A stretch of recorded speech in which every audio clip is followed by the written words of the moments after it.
Hello, friends, and well wishers of RK's Apex Institute of English. Once again, welcome to our RK's YouTube channel. There, in the series of newspaper reading for better communication, we have reached 61st episode. Nice, indeed, it's a good thing. So, hope you are following the vocabulary. Nice. Now, let us look at our next one.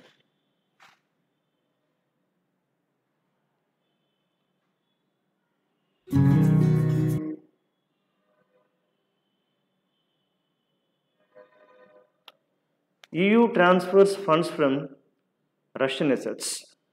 EU transfers funds from Russian assets. ఇక్కడ మనం discuss చేస్తున్న word assets. మనం చాలామంది అనుకుంటాం, sir assets అంటే తెలుసు కదా, ఆస్తులు అనుకుంటాం కదా. అసెట్స్ అంటే ఆస్తులు, కరెక్ట్. కానీ ఇక్కడ ఎసెట్ అనే వర్డ్కి రెండు రకాల అర్థాలు ఉంటాయి. ఒకటి ఫిజికల్గా ఉండే ఆస్తి అవుతుంది, ఒకటి.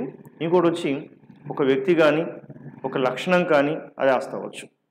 కానీ ఇక్కడ చిన్న తేడా ఏంటంటే కనుక ఫ్రెండ్స్, ఒక వ్యక్తిలో కానీ లేదా ఒక లక్షణాన్ని కానీ చెప్తే కనుక ఎసెట్ చెప్పాలి.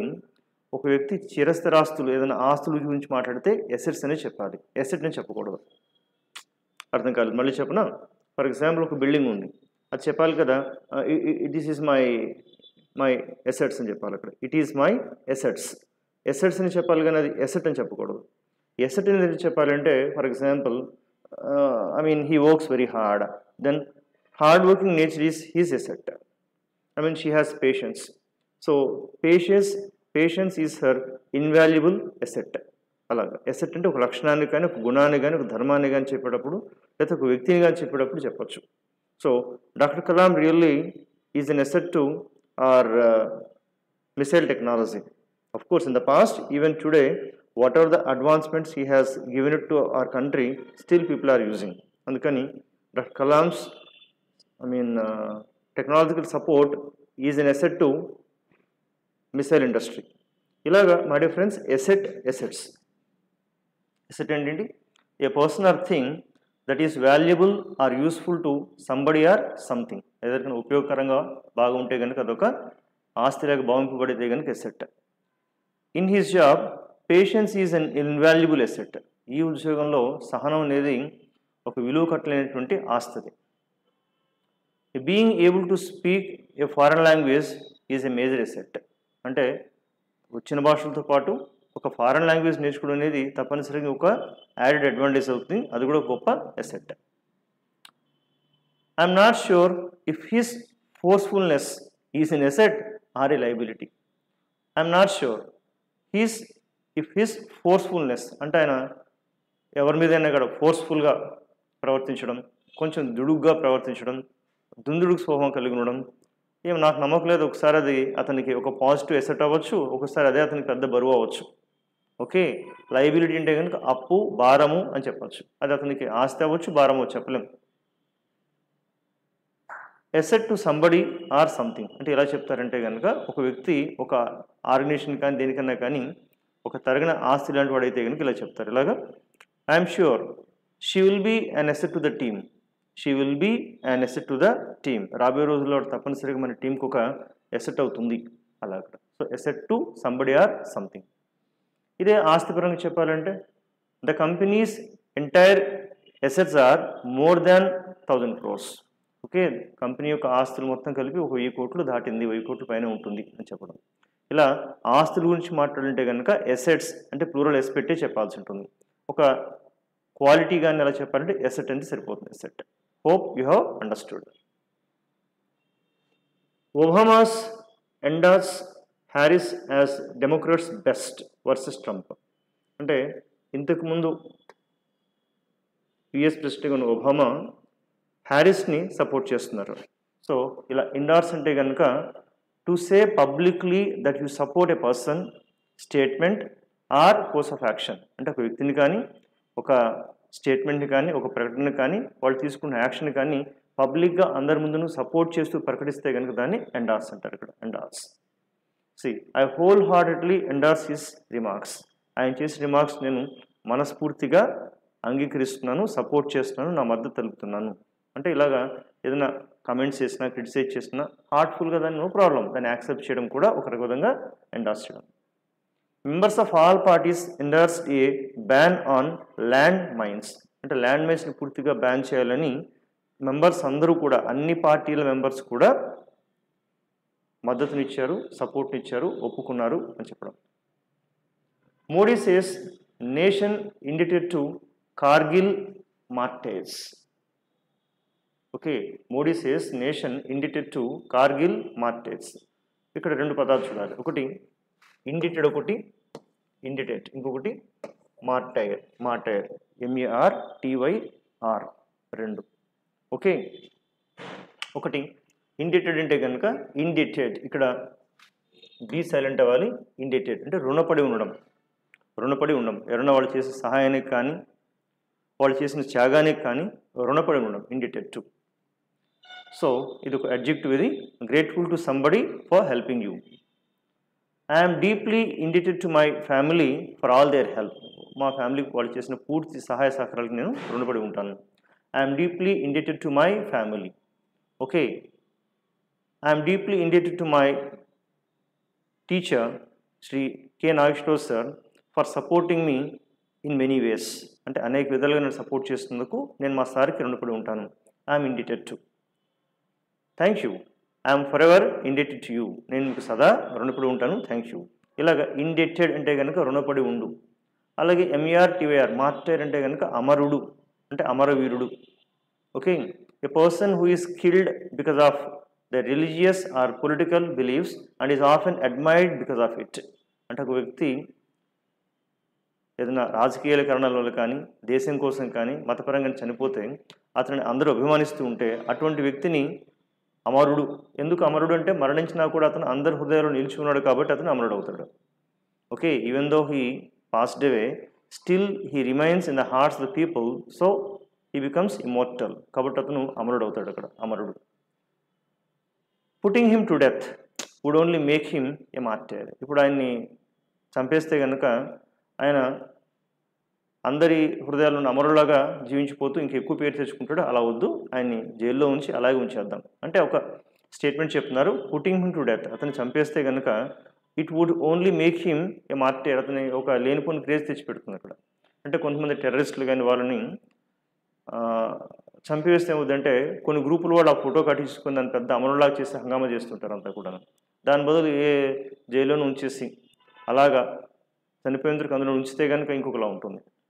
అందుకనే ఎవరైనా టెర్రరిస్ట్ని ఉరి తీసినా సరే వాళ్ళ అంత్యక్రియలకు కూడా అవి దొరకకుండా సముద్రంలో ఎక్కడో కలిపేస్తారు, అస్థికులను వాటిని కూడా.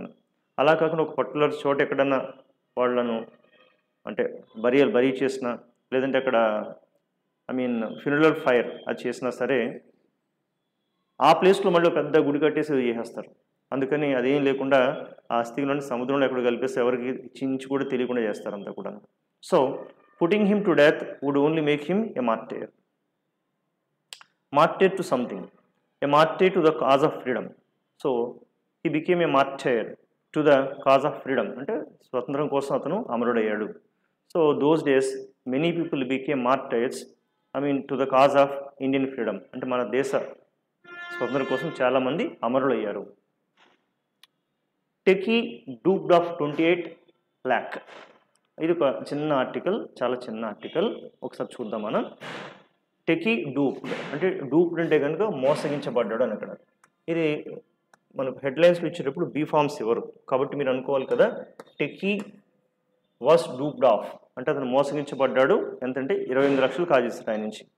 So an engineering graduate was robbed of 28 lakh by cyber crooks in Visakhapatnam. ఈ సైబర్ మోసగాళ్ల చేతిలో ఒక ఇంజనీరింగ్ గ్రాడ్యుయేట్ మోసపోయి 28 లక్షలు పోగొట్టుకున్నాడు. సో కాబట్టి మిత్రులారు చూడండి, ఈ సైబర్ క్రైమ్స్ అనేవి కాస్త ఎక్కువ జరుగుతుంటున్నాయి. అక్కడ కొంచెం జాగ్రత్తగా ఉండాలని ఇండైరెక్ట్గా మనం తెలుసుకోవాల్సి ఉంటుంది. And engineering graduate was robbed of అంటే దొంగలించబడ్డాడు, అంటే అతను కొల్లగొట్టబడ్డాడు. 28 lakhs బై సైబర్ క్రూక్స్ అంటే మోసగాళ్ళు in Visakhapatnam. An A complaint Vizag city police arrested one of A 3-member gang. ఒక 3 గ్యాంగ్లో ఒకరిని పట్టుకుని అరెస్ట్ చేశారు.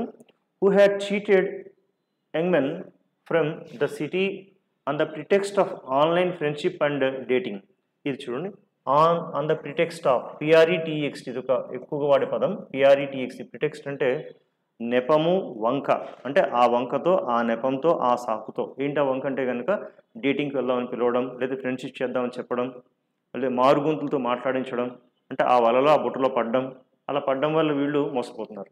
The accused was identified as Kommangoni Lokesh 25, a native of Narketpally in Nalgonda district of Telangana.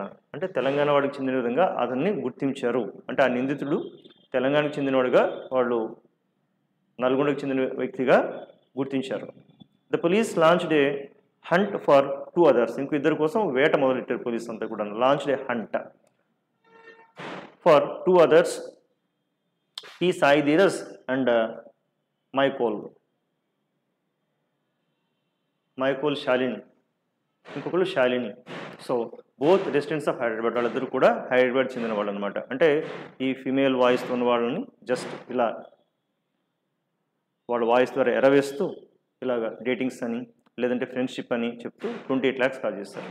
So inspector of cyber crimes police station K Bhavani Prasad said an unmarried mechanical engineer from Vizag city was the latest victim. అంటే ఈ mechanical engineer ఇప్పుడు ఒక బాధితుడే అనమాట. ఇక్కడ latest victim అంటే ఇంతకుముందు చాలామంది ఉన్నారు, ఇతను ఇప్పుడు ఒక బాధితుడిగా కనబడుతున్నాడు అనమాట. ఇక్కడ in the online dating scam as he lost over 28 lakhs, 28 లక్షల దాకా పోగొట్టుకున్నాడు. క్లియర్? సో ఇందులో ఈ పదం తెలుసుకోవాలి, ప్రిటెక్స్ట్. ఆన్ ద ప్రిటెక్స్ట్ అంటే కనుక ఆ వంకతో అని చెప్పడం. ఇది రాబ్డ్ ఆఫ్, దొంగలించబడ్డాడు. Was duped, మోసగించబడ్డాడు.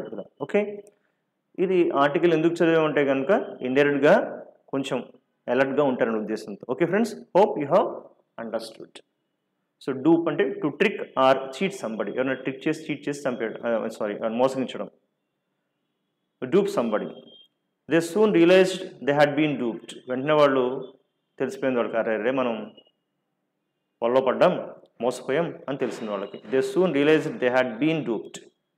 Dupe somebody into doing something అంటే ఎదుటి వాళ్ళని మోసం చేసి వాళ్ళ చేతనే చేయించడం. He was duped into giving them his credit card. అంటే ఆయన వాళ్ళ కళ్ళబుల్లి కబుర్లు చెప్పి మోసగించబడి అతను క్రెడిట్ కార్డ్ ఇచ్చే విధంగా చేయబడ్డాడు. He was duped into giving them his credit card అని క్రెడిట్ కార్డ్ ఇవ్వడం జరిగింది. అలా మోసగించబడ్డాడు అతడు. పెద్దిరెడ్డి బిహైండ్ ఆఫీస్ ఆసన్ టీడీ. అంటే పెద్దిరెడ్డి ఇక్కడ బీ ఫామ్ ఇవ్వరు కాబట్టి మీరు వాజ్ అనుకోవచ్చు. Peddireddy was behind office arson TD. ఇక్కడ ఆర్సన్ అంటే కనుక ఏదైనా వాటిని తగలబెట్టడం, కాల్చడం, ఇట్లా అంతా కూడా. ARSON. Arson in the sense the crime of deliberately setting fire to something, especially building. ఏదో బిల్డింగ్ కానీ, లేదంటే కొంత సామాగ్రిని కానీ, కొన్ని విలువైన ఫైల్స్ని కానీ, లేదంటే స్కూల్స్, వీటిని ఏదైనా తగలబెట్టడాన్ని ఆర్సన్ అంటారు అనమాట. ARSON, arson. The crime of deliberately అంటే ఉద్దేశపూర్వకంగా కావాలని. సో ఈ మధ్య కొన్ని ఫైల్స్ తగలబెట్టారు కదా, కొన్ని ఫైల్స్ తగలబెట్టినట్టుగా మనకు వార్త తెలుస్తుంది కదా, ఆ కేసు అనమాట. So Peddireddy was behind office arson. She was the innocent victim of an arson attack. అంటే కొంతమంది చేసినటువంటి ఈ కాల్చిన దాడిలో పాపం ఆవిడ బలైపోయింది. ఆవిడ దానికి బాధితురాలుగా మిగిలింది పాపం. She was the innocent victim of an arson attack. The school was destroyed in an arson attack. అంటే ఒక స్కూల్ అంతా కూడా నాశనం అయిపోయింది. కొద్దిమంది దాన్ని తగలబెట్టడం వల్ల స్కూల్ అంతా కూడా నాశనం అయిపోయింది అంతా కూడా. ఇలా ఆర్సన్ అంటే తగలబెట్టడం అలా. Assam's moidams in UNESCO heritage list. So UNESCO heritage list అంటే హెరిటేజ్ అంటే కనుక ఏదన్నా ఒక ప్రదేశం కానీ, ప్రాంతం కానీ వారసత్వంగా అలా వచ్చేస్తుంటే కనుక అదొక హెరిటేజ్, అంటే వారసత్వ సంపద. ఇప్పుడు కొన్ని వాటికి ఏంటంటే కనుక యునెస్కో హెరిటేజ్ లిస్ట్లో చేరుస్తుంది. అలా చేరిస్తే కనుక దాని సంరక్షణ బాధ్యత, దానికి కావాల్సిన కొన్ని ఫండ్స్ని ఈ యునెస్కో పంపిస్తుంటుంది అనమాట అంతా కూడా. అందుకని యునెస్కో హెరిటేజ్ లిస్ట్లోకి వచ్చిన వాటికి కొంత వాల్యూ ఉంటుంది, కాస్త టూరిజం పరంగా కూడా పాపులర్ అవుతుంటుంది అంతా కూడా. క్లియర్? యునెస్కో హెరిటేజ్ అంటే వారసత్వ సంపద. So features belonging to the culture of a particular society. ఒక సొసైటీకి ఉన్నటువంటి సాంస్కృతిక సంపద కానీ, సాంప్రదాయాలు కానీ, లేదంటే లాంగ్వేజ్ భాషలు కానీ, బిల్డింగ్స్ కానీ that will create in the past, ఎప్పుడో పురాతనంలో అది కట్టబడ్డాయి, అవి ఆ భాషలు కానీ లేదంటే ఆ సంస్కృతి కానీ ఉన్నది, and still have historical importance, దానికి ఇప్పుడు కూడా చారిత్రాత్మకంగా దానికి ఒక ముఖ్య భూమికి ఉంటుంది అనుకున్నప్పుడు దాన్ని హెరిటేజ్ అంటారు. హెరిటేజ్ అంటే వారసత్వంగా దాని ప్రాభవాన్ని ఇంకా కలిగి ఉండడం, అంతా కూడా దాని వైభవాన్ని ఇంకా కలిగి ఉండడం.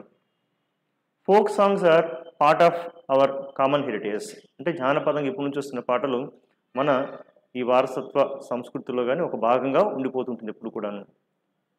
It's a family run business that traces it's heritage back to 1884. వాళ్ళు చేసిన వ్యాపారం అనేది ఇప్పుడుది కాదు, వారసత్వం ఎప్పటి నుంచో వస్తుంది. చూసుకుంటే అది 1884 నుంచి కంటిన్యూ అవుతుంది అంతా కూడాను. కొద్దిమంది ఒక మిఠాయి బిజినెస్ లేకపోతే ఇంకో బిజినెస్ చేస్తుంటారు. అది ఎప్పటి నుంచి అంటే వారసత్వం ఎప్పటి నుంచో వస్తుంది, వాళ్ళ తాతల తండ్రుల నుంచి ఎప్పటి నుంచి కూడా. అలా ఇది 1884 నుంచి కొనసాగుతుంది అంటున్నారు ఇక్కడ. The city has an exceptionally rich heritage of historic buildings. ఈ నగరం నిండా కూడా పురాతన భవనాలు, దాంతో చాలా చారిత్రక వైభవం కలిగినటువంటి గొప్ప నగరంగా ఇది పిలువబడుతుంది. The site has UNESCO world heritage status. ఈ సైట్కి అంటే ఈ ప్రాంతానికి యునెస్కో వరల్డ్ హెరిటేజ్ స్టేటస్ లభించింది. అంటే దాన్ని కొంత ఎక్కువ జాగ్రత్తగా కాపాడడానికి ఫండ్స్ వస్తూ ఉంటాయి, ప్లస్ ఇంకా కొన్ని చర్యలు చేపట్టవచ్చు అని చెప్పడం. So heritage list. So friends, this all about our today's video. With one more video we shall see again in our next video. Hope you follow it every day. Thank you. Bye bye.